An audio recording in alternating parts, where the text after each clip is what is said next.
On a aujourd'hui rendez-vous en région parisienne pour tester la nouvelle génération de Hyundai i30.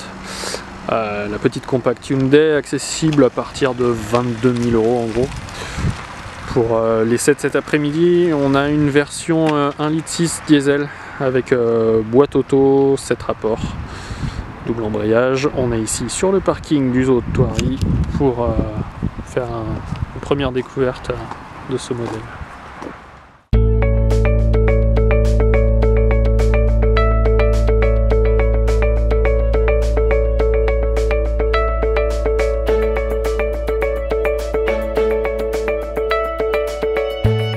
Alors voilà, on a pu découvrir notre Hyundai i30 à l'extérieur. On a vu qu'elle était plutôt sympathique, assez classique.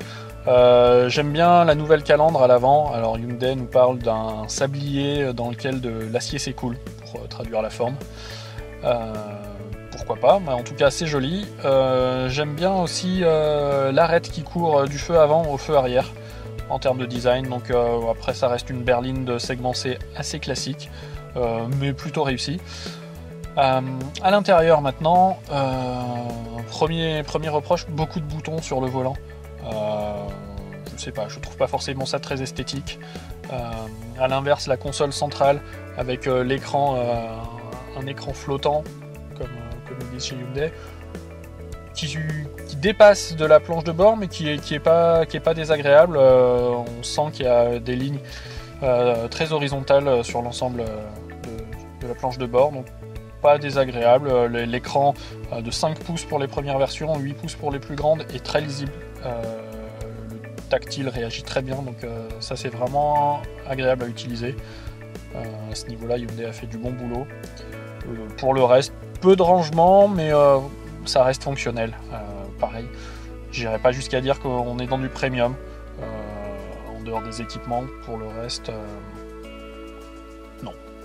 Une bonne berline de segment C, pas le top du top. Au niveau du comportement routier maintenant, ça va aussi, du classique. Trop sage pour être honnête, peut-être. À savoir qu'il y a peu de surprises, tant avec la boîte auto qu'avec la boîte manuelle. C'est bien, ça fait le boulot pour 22 à 30 000 €. On est en présence d'un modèle qui fait le job. C'est déjà pas si mal. Donc voilà, pour les amateurs du Hyundai, c'est un bon choix. Pour ceux qui veulent trouver une alternative au Peugeot 308 et Renault Mégane, ça peut l'être aussi. Essayez-la et vous verrez si vous l'adoptez ou non.